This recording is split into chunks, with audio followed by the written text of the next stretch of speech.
Herpes simplex यानी कि cold सोर, या कई बार आपने देखा होगा कि आपके होंठ के ऊपर छोटे छोटे ब्लिस्टर जैसे यानी कि पानी भरी फुंसियाँ जैसे फोड़े हो गए हैं, जो एक तादाद में होते हैं, एक ग्रुप में होते हैं, और या ऐसा अल्सर जो 7 से 10 दिन हो गया या उससे ऊपर हो गया और वो ठीक नहीं हो रहा है। ये अल्सर काफ़ी पेनफुल होता है। इसे हम हर्पीज सिंप्लेक्स, हर्पीज लेबियलिस, कोल्ड सोर या HSV1 कहते हैं। मैं हूँ doctor Neetu. I have 20 year of experience. हमारे चैनल में हम दांत से संबंधित आपको सारी जानकारी देते हैं, लेटेस्ट अपडेट भी देते हैं।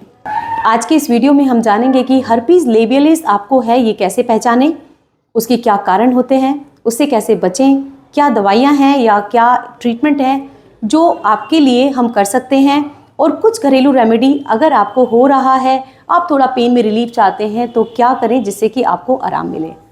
सबसे पहले है कि कैसे आप पहचानें कि आपको हर्पीज लेबियलिस तो नहीं है, यानी कि कोल्ड सोर या होंठ पे होने वाला जो फोड़ा है वो कहीं वायरल इन्फेक्शन तो नहीं है।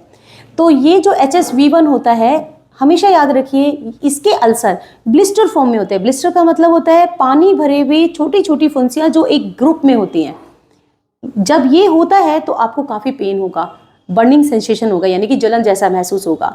ये जनरली या तो कॉर्नर ऑफ द माउथ में होता है या आउटसाइड ऑफ द लिप में होता है, यानी कि लिप के बाहर की तरफ होता है। हर्पीज लेबियलिस जब भी आपको होगा वो अपने आप ठीक नहीं होता है, वो कभी कभी 7 से 10 दिन या 15 दिन तक भी रह सकता है। तो ऐसे केस में आप घर पे ज़्यादा वेट ना करें, डायरेक्टली अपने डॉक्टर को कंसल्ट करेंगे कि आपको हर्पीज लेबियलिस है, आपको सही दवाइयाँ मिलेगी। रिसेंटली हमारे पास एक पेशेंट आई थी जिसको देख के पता चला ये हर्पीज का ही केस है, और सही मेडिकेशन दिए। ये 2 दिन बाद का पिक्चर है और ये 3 दिन बाद का पिक्चर है, यानी कि 5 दिन के अंदर पेशेंट सही दवाई की वजह से पूरी तरह रिकवर हो गई। अब हम बात करते हैं कि ये होता क्यों है। इसके 2-4 कारण हैं जिससे अगर आप पहले ही आपको जानकारी रहेगी तो आप उससे बच सकते हैं। सबसे पहले कारण होता है स्ट्रेस। जी, स्ट्रेस से भी हर्पीज लेबियलिस हो जाता है। सेकेंड आता है फीवर।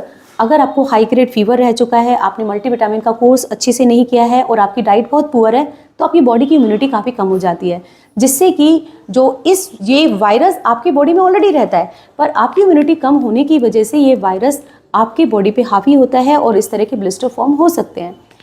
थर्ड आता है सनलाइट एक्सपोजर। अगर आप बहुत ज़्यादा धूप में रहते हैं, आपकी बॉडी डिहाइड्रेट होती है, तो भी आपको HSV1 वायरस से इन्फेक्शन हो सकता है। तो these are the reason, stress, sunlight, fever, और किसी भी कारण से आपकी बॉडी का इम्यूनिटी लो हो गया है तो आपको HSV1 हो सकता है। इस वीडियो को अगर आप पूरी तरह से देखते हैं, अंत तक देखते हैं, तो आपको पता चलेगा कि HSV1 होना एक साधारण सी बात है, पर इसके क्या नुकसान हो सकते हैं, क्या दवाइयाँ हैं जिसको आप लें और ठीक हो जाएंगे। नहीं तो कई बार लोग चिंतित हो जाते हैं कि ऐसा क्या हो गया उनके मुंह में जो रिकवर ही आप नहीं कर पा रहे। तो इसमें डरने की ज़रूरत नहीं है, बिल्कुल आप बहुत अच्छी तरीके से पेन से भी रिलीफ हो जाएगा, बिना किसी एंटीवायरल तो हम देते हैं पर एंटीबायोटिक नहीं देते हैं हम इसके अंदर।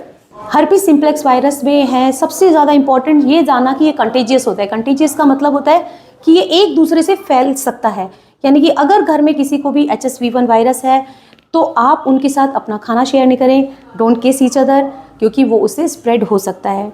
जब भी कोई पेशेंट HSV1 वायरस लेके आता है, हम उसका कोई भी डेंटल ट्रीटमेंट नहीं करते हैं, क्योंकि वो इन्फेक्शन दूसरों को भी हम स्प्रेड करा सकते हैं। इलाज के लिए एंटीवायरल मेडिकेशन दिए जाते हैं, पर अगर ब्लिस्टर्स की साइज़ काफ़ी ज़्यादा बड़े हैं तो कभी कभी लेज़र ट्रीटमेंट भी बहुत ज़रूरी हो जाता है इसके ट्रीटमेंट के लिए। एंटीवायरल में जनरली जो दिया जाता है वो एसाइक्लोवीर होता है, penciclovir and other medicine of this group. ये दवाइयाँ लेने से आपको बिल्कुल ठीक हो जाता है। कभी कभी बहुत छोटा ब्लिस्टर होता है, we don't give acyclovir and any other antiviral tablet, उस केस में सिर्फ लोकल एप्लीकेशन दिया जाता है। लोकल एप्लीकेशन जब भी करेंगे तो याद रखें उसको डायरेक्टली ट्यूब से अप्लाई ना करें। अगर डायरेक्टली ट्यूब से अप्लाई करेंगे तो वो ट्यूब कंटामिनेटेड हो जाएगी, या तो आप उसको फेंक दें, नहीं तो दूसरे को भी वो लग सकता है। या इसका बेस्ट सोल्यूशन होता है कि आप ईयरबड लें, उसमें अप्लाई करें और उससे आप अप्लाई करें अपने अल्सर्स पर और उस ईयरबड को थ्रो कर दें, ताकि औरों को कंटामिनेशन होने से काफ़ी बच पाएँ आप। अगर आपको ब्लिस्टर्स हो गए हैं, आप सही समय पे डॉक्टर के पास जाते हैं और आपका डायग्नोसिस हो जाता है, तो मुझे लगता है कि आप 1 वीक के अंदर आपको रिकवरी मिल जाती है। एक छोटी सी होम रेमेडी आपके लिए, अगर आपको हर्पीज़ हो गया है और आपको काफ़ी जलन महसूस हो रही है और दर्द भी हो रही है, तो आप उस केस में आइस एप्लीकेशन यानी कि बर्फ़ की हल्की फुल्की सिकाई आप उसे कर सकते हैं। उससे आपको जलन कम होगी और दर्द कम होगा। दवाइयाँ क्योंकि आपको नहीं पता है कौन सी लेनी है, तो बिना डॉक्टर के रेकमेंडेशन के लिए कोई भी दवाई आप नहीं यूज़ कर सकते हैं। तो इन शॉर्ट हर्पी सिम्प्लेक्स, जिसको कोल्ड सोर भी कहते हैं, या होठ पे आपके फोड़ा हो जाता है, उसमें ब्लिस्टर्स होते हैं जो नॉर्मल अल्सर से बिल्कुल अलग होते हैं। आपको कोई भी अल्सर होठ के बाहर की तरफ या होठ के कोने में हो रहा है जो 7 से 10 दिन हो गए हैं, रिकवर नहीं हो रहा है, आप डॉक्टर को दिखाएंगे और जाके चेक कराएंगे।